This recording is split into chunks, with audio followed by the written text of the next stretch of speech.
College Baseball Tuesday. Tennessee continues to be a juggernaut, and nobody freak out, but we have mock drafts. Let's talk about it. You are Locked On MLB Prospects, part of the Locked On Podcast Network, your team every day.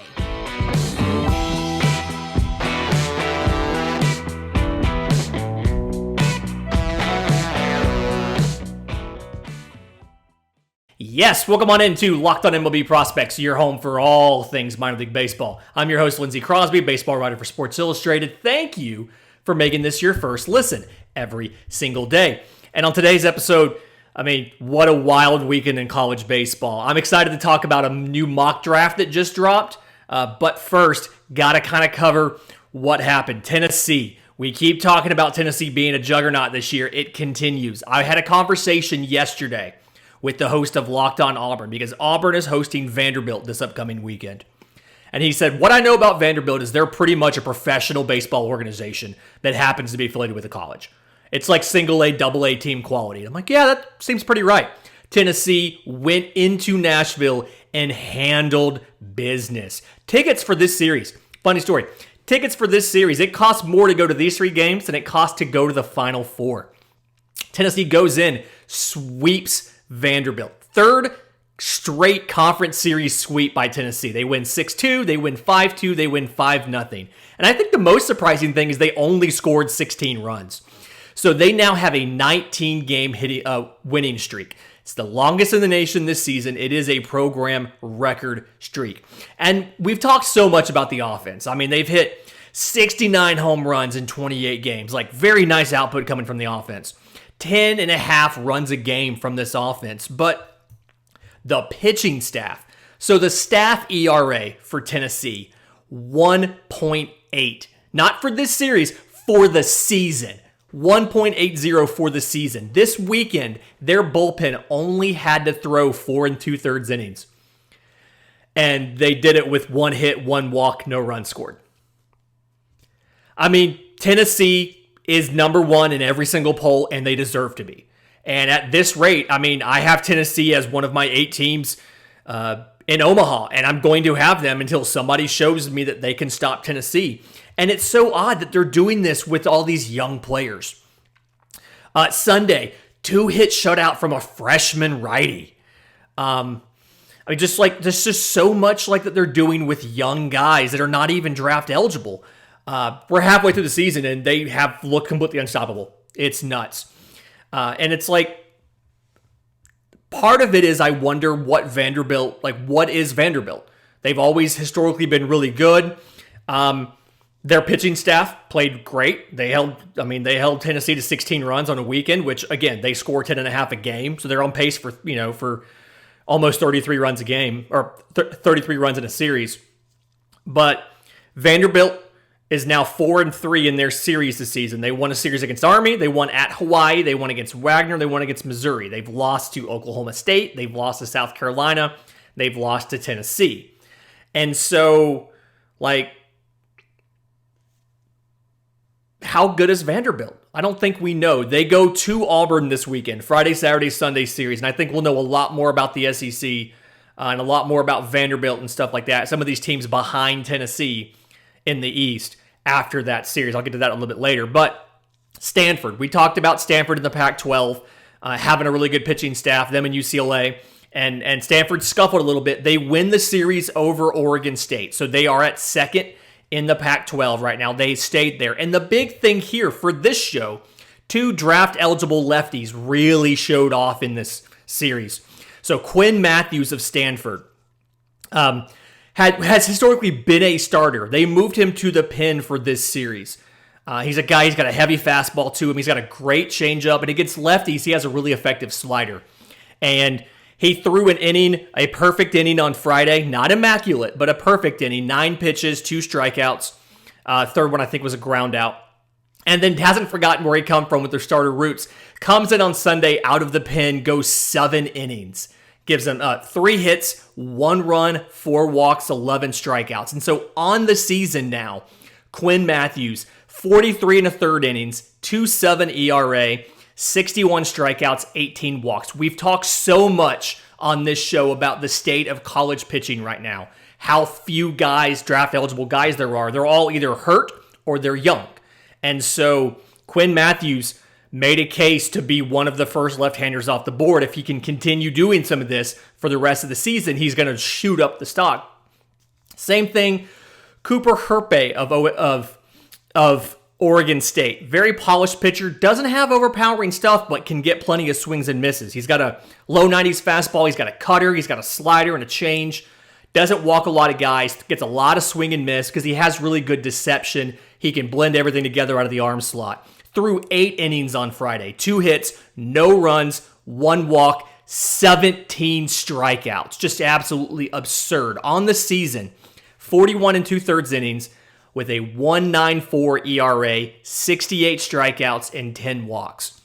So, Stanford-Oregon series, great pitching. Go back if you want to watch on Friday. Watch Cooper Herpe for Oregon State. On Sunday, go watch Quinn Matthews come out of the bullpen for Stanford. Was really great. Georgia, University of Georgia swept Florida at home in Athens. The thing about Georgia here, we've talked about Florida and Hunter Barco, but the big thing here, RPI now is number 3 for Georgia. They've played some tough teams because one of their big non-conference matchups is Georgia Tech. You know, I believe like the rivalry is called clean old-fashioned hate. They don't like each other. So they play good teams every year. They're probably going to end up hosting a regional. And a lot of this series came down to draft-eligible right-hand pitcher Jonathan Cannon and then the bullpen. So Cannon had the really electric fastball, 93 to 95, plus slider, above-average changeup. And what I like, just watching some of the film from this series, and I turned it on to watch Hunter Barco, but Jonathan Cannon can throw the fastball to either side of the plate for strikes. And you see a lot of guys struggle sometimes where they can't necessarily, like they can't throw it in on a lefty or, you know, they get messed up with it. He can throw it on both sides of the plate for strikes. Against Florida, he goes 6 innings, gives up 5 hits, no runs, 2 walks, 3 strikeouts. Those 2 strikeouts, he only has 3 on the season, so 2 of those were there. 47 1/3 innings right now, 1.71 ERA, 46 strikeouts, 3 walks. So like I said, not overpowering stuff, but he can strike dudes out. And then the last one here, Virginia Tech. This offense continues to crush. They followed up last week's sweep of Georgia Tech with a series win against UNC in Chapel Hill. And the big thing here, outfielder Gavin Cross. We're going to cover him in our mock draft a little later. 330, 422, 638, 5 home runs. And here's an idea, or here's an example of how good this Virginia Tech offense is. He's going to be a top 10 pick. His OPS is 1060. It's 6th best on the team. 1060 OPS is 6th best on the team. That's how good this Virginia Tech offense is. And in just a minute, I kind of want to tell you about some of these teams coming up this weekend and some of these great matchups with some draft-eligible guys. But first, today's episode is brought to you by our friends at Athletic Greens. I literally use these every single day. I'm celiac, and so I can't eat gluten. I have absorption issues when it comes to nutrients in my small intestine. And Athletic Greens has been the only reliable, consistent way that I have found to be able to get my daily recommended allotment of vitamins, minerals, probiotics, adaptogens, superfoods, all of that. So every single morning you get up, it's 1 scoop and 8 to 12 ounces of cold water. Shake it up, drink it. It doesn't taste like greens. It's flavored. I really like it. Less than 1 gram of sugar. It's good for gluten-free diets. It's good for dairy-free diets. Vegan, paleo, keto. Cost you less than $3 a day to kind of ensure your health. So right now it's time to reclaim your health and arm your immune system with convenient daily nutrition as we head into flu and cold season. No need for a million different pills and supplements to look out for your health. So to make it easy, Athletic Greens is giving you a free 1-year supply of their immune-supporting vitamin D and 5 free travel packs with your first visit. All you have to do is visit athleticgreens.com/MLB Network. Again, that's athleticgreens.com/MLB Network to take ownership over your health and pick up the ultimate daily nutritional insurance. So this weekend, you're going to have some great college baseball matchups coming up. Really excited about some of these. So Your top 10 matchup for the weekend, Virginia at Miami. We've talked about Miami's great pitching. They've got closer turned starter Carson Palmquist, draft eligible guy, really fun to watch him pitch. But you've got the great pitching versus Virginia's amazing offense. And top 10 matchup, but these teams are one game apart in conference play. Miami has a 1-game lead over Virginia.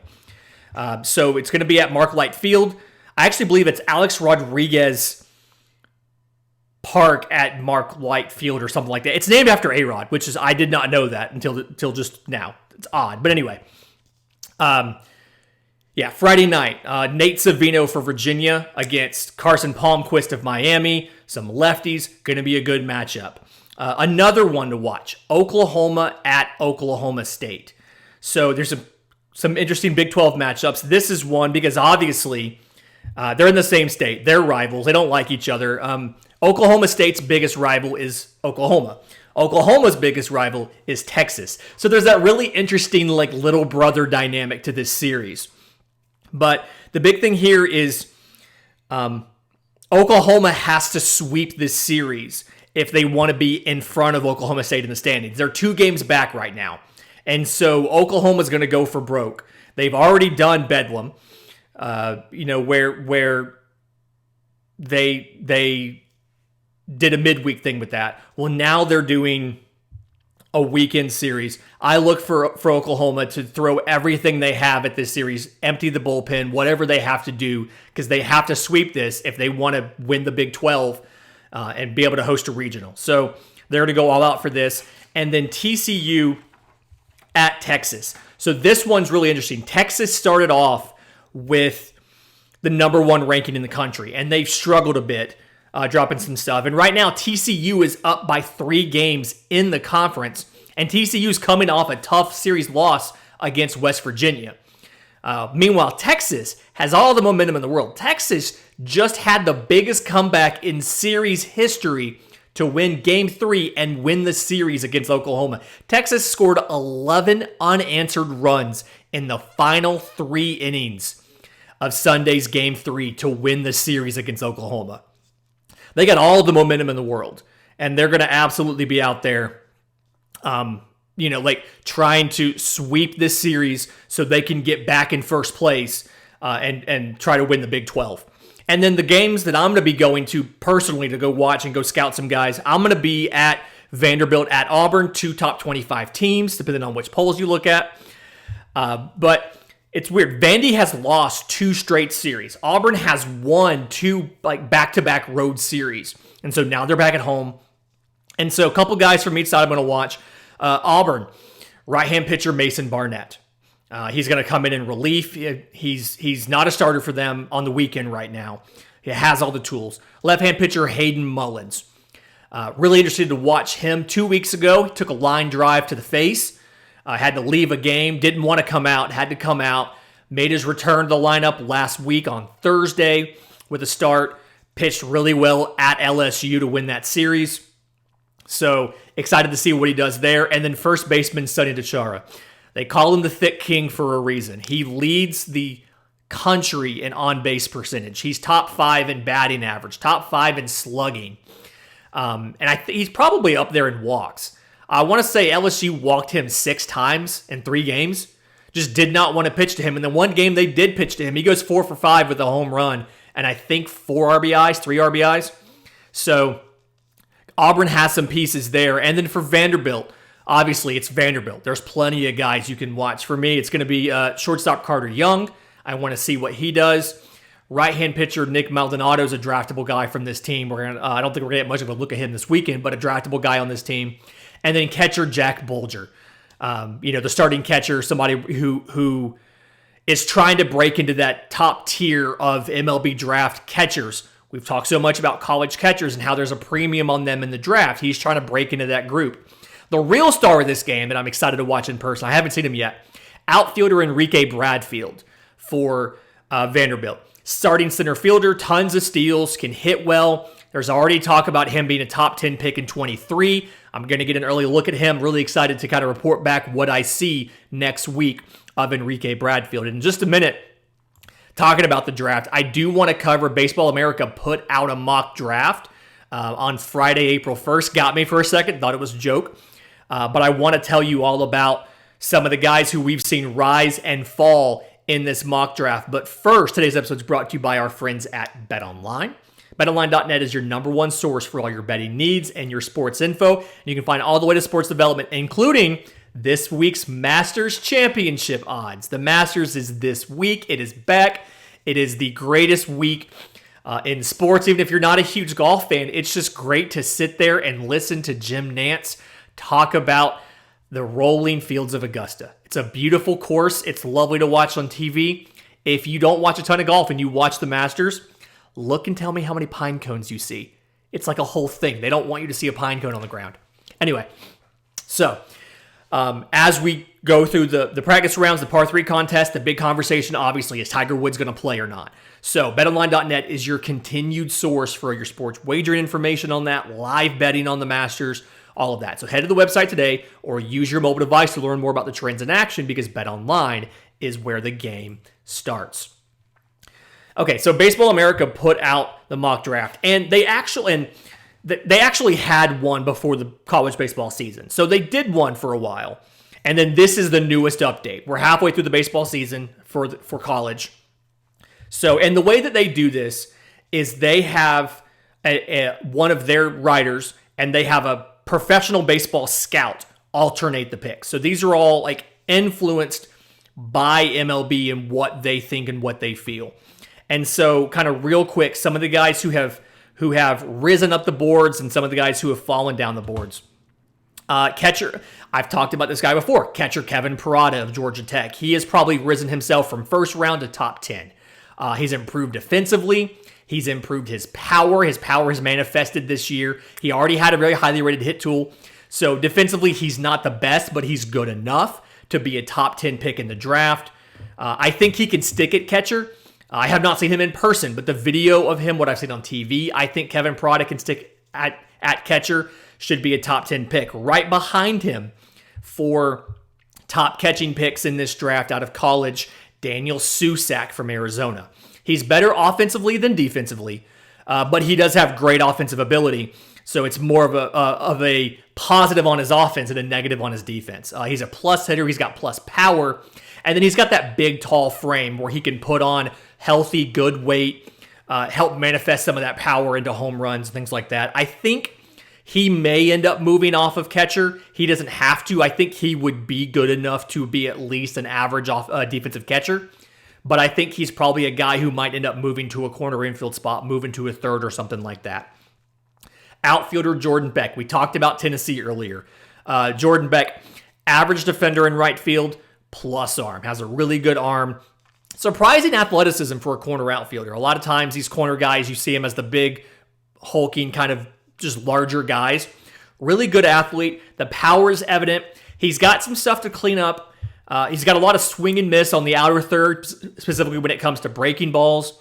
But I think he's one of those guys, he has a good chance to be the first college outfielder off the board, simply because that power has started to show up in games. I mentioned him earlier, Hunter Barco, the lefty from Florida. 1.41 ERA over 6 starts this season. Excellent strikeout to walk rates. I think he has a chance to be the first college pitcher off the board. Part of that is because of the lack of depth when it comes to college pitching in this draft, more so than it is anything amazing about Hunter Barco. He is a good pitcher, but I think he's probably not the number one college pitcher off the board in a standard-looking class. This just has a lot of missing pieces. Third baseman Kody Doty is a guy who from LSU. Got a chance to watch him last weekend when Auburn went to LSU. One of the best, just like very advanced offensive approach, plenty of contact, more power this year. I do think he's going to have to move from shortstop to third. I just don't think defensively he is good enough to stick it short, but he has the frame, he has the athleticism and the arm to do it. Can end up playing in third. And then a guy who's climbed up quite a bit is Gabriel Hughes from Gonzaga, the right-handed pitcher. I talked about him a few weeks ago. He's got power stuff. He's got good numbers. Fastball can hit 97. He's got a good breaking ball. He's got a good changeup. Very strong and physical frame. And the comp for the style of pitcher he is, not a player comp, but the style of pitcher he is, think of a Corbin Burnes type as far as his approach, his arsenal, what he does with it. Some of the guys that I've seen falling a little bit in this Baseball America mock draft, corner infielder Jacob Berry from LSU. So one of the best pure hitters in this class. LSU's got a lot of talent there, but a guy who defensive limitations are going to drop him a little bit. He's going to be confined to a corner. He's at third now. There's a good chance he's going to be stuck at first. And so he's going to drop a little bit. But he's one of the best just pure hitters in the class. I'd like his power to manifest a little bit more. But either way, he still hit a tank against Auburn. Good pitcher. Second baseman Jace Jung from Texas Tech. Similar story to Barry. Defensive limitations. He's playing second. He hasn't looked as good as you would want a preseason All-American to look at second. And the question there is going to be, where does he end up having to move to? Can he stick in the middle infield, or does he have to move to a corner when he gets to the bigs, or move to the outfield? He's an on-base machine, so he gets on a lot. He can hit for power, but he's got really unorthodox swing mechanics. So when he starts to struggle, it's going to be harder to figure out and teach him how to fix it, because you have to work within the framework of his unorthodox, unusual way of doing things mechanically. You can't just say, oh yeah, well, just do this and this and this, because his swing doesn't work like that. So I'm not going to say it's like harder to coach him or anything, but it's going to be a little bit trickier as far as figuring out what to do there. Gavin Cross, the outfielder from Virginia Tech, the other candidate to be the first college outfielder off the board. Contact has improved, so he's making a lot of good contact. The power hasn't really manifested in games, and it's hard to take you as the first outfielder from college off the board if you're not hitting home runs. I mean, it's something that, like, unless you're stealing 20, 30 bags, which he's not doing that either. I mean, it's the hit tool is there. Defensively, he's good, but he needs more power if you want to be the first guy off the board. Robert Moore from Arkansas, playing shortstop right now. I think he's going to be a second baseman in MLB. He's the best defensive infielder in a class that doesn't have a lot of good defensive infielders. And so he's probably going to have to move to second base, and it's just one of those functions. There's a ton of hitters in this class. Defenders, pitching from college at a premium right now. And Robert Moore is kind of the best of, it's lipstick on a pig, the best of what you have there. And then just more guys that are falling, all of these hurt and missing pitchers. You've seen Landon Sims, the righty from Mississippi State, out with a TJ. Peyton Pallette from Arkansas. Connor Prielipp from Alabama. Like, all these guys missing time. I think Prielipp's going to be able to make it back and throw a little bit before the draft, so he may help some of his stock. But you can see all these pitchers now falling down to the back half of the first round. Simply because, I mean, they've been hurt, and you're going to see Barco and Hughes be able to jump them and be up in that first 15 or so. Carson Whisenhunt from East Carolina, he's an interesting case. Lefty looked really good, was mocked in the first round. He's been suspended for a banned supplement. So he failed a drug test. And so question there is going to be, when that comes out, like, as far as the conversations with teams, is there going to be a team satisfied with his explanation, what he says about that, to not drop him too far? And then there's obviously Kumar Rocker floating out there. Vanderbilt pitcher, didn't sign with the Mets last year because of the elbow issue. Is apparently, I believe, going to be doing independent ball and kind of working out on his own, and then is going to re-enter the draft this year. So the question there is going to be, what does Kumar Rocker do, and how highly do teams see him? But if you have questions for the show, I'm on Twitter at Crosby Baseball. The show is on Twitter at Locked On Farm. You can always email us, lockedonmlbprospects@gmail.com. We've got a great week coming up. I've got an interview for you tomorrow with a White Sox minor leaguer. We're talking not only his interesting and unique path to the bigs, but we're also talking minor league living conditions. We're talking wages. We're talking housing. A lot of the changes that you've heard talked about for 2022. Jake Studdett's going to tell us a lot about those, as well as the MLB season starts on Thursday. The minor league season starts on Tuesday, so we're going to have results from games to talk about, and then our Farm Friday coming up like we always do. So stick around for that. But until then, this has been Locked On MLB Prospects.